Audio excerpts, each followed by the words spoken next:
Now, before we can write a program, we need to move the arm around. There's 3 different ways to jog the robot.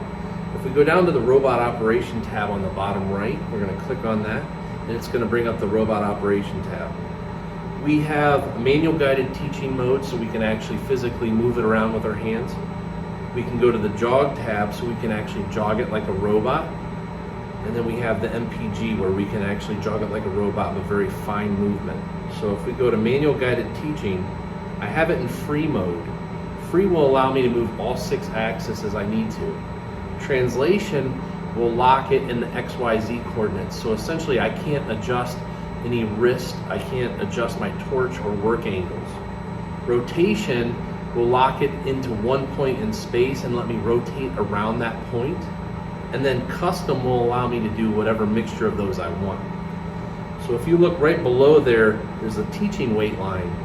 When I'm moving in free or rotation, I generally want that on light. What that does is that adjusts the resistance that the arm provides when you're trying to move it around.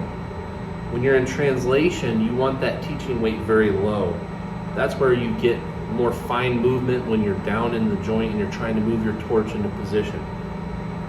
So first off, let's start with free mode. To be able to move the arm, we have to push the dead man. The dead man is a 3-position switch that's either on the back of the pendant or on the torch. If we push it down to the middle position, we're going to see the green light flashing. Whenever we're moving the arm manually, we always have to hold it in this position, in the middle position.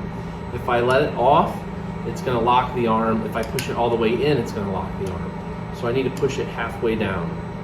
Now I can move the arm as I need to. So I want to gently grab it with one hand, putting no arm weight on it, and get it moving. Then I could actually use 2 hands if I need to. But I don't want to go up and grab it with 2 hands and put weight on it, because it'll feel that and it'll lock the arm. So I'm going to use this dead man up here.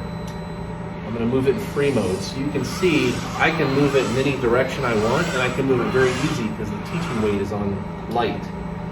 If I go to translation, and I'm going to bring the teaching weight up to a little bit, about a quarter of the way. Now when I move it, I can only move it in the XYZ, and my torch angle will not move. So this is great for moving from your weld start to your weld end. When I go to rotation, I want to lighten that teaching weight up. This is if I'm in the joint and I want to move it around that point. It's going to move around my tool center point, which is the end of my wire. So it's going to move around that point in space. So now I can move it as I need to around that point. And then finally, if I go to custom, I can turn on certain axis as I want to. So right now I'm able to move in my XYZ, which is translation, and then rotate around Z, which is rotation. The reason I would do this is if I was doing a circle and I needed to go from 3 to 6 to 9 to 12, I can move around the circle as I need to, but then I can also rotate my torch as I go around that circle. And it blocks out my rotation around X and Y, so I don't get my torch angle moving in a way I don't want it to. The other way we can do this, as far as moving the arm, is we can go to the Jog tab. Now you'll notice on the left, under frame, I'm in joint mode, so I can move each individual joint as I want to. There's J1, there's J2, J3, J4, J5, and J6. If I choose that drop-down menu under frame and I go to Cartesian, now I'm moving in world coordinates. Now I can move in my X, my Y, and my Z. Those are all positives. I can go negative as well. And then I can also rotate around those axes. So I can rotate around X, I can rotate around the Y axis, and I can rotate around the Z axis.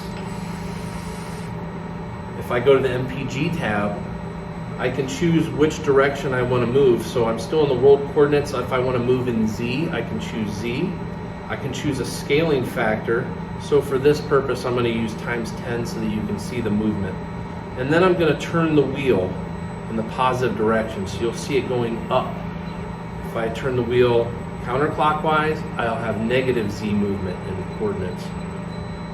If I go to my frame drop-down menu and I choose joint, Now I can choose each individual joint that I want to move. So if I want to move J2, I can turn that dial, and now I'm only moving J2.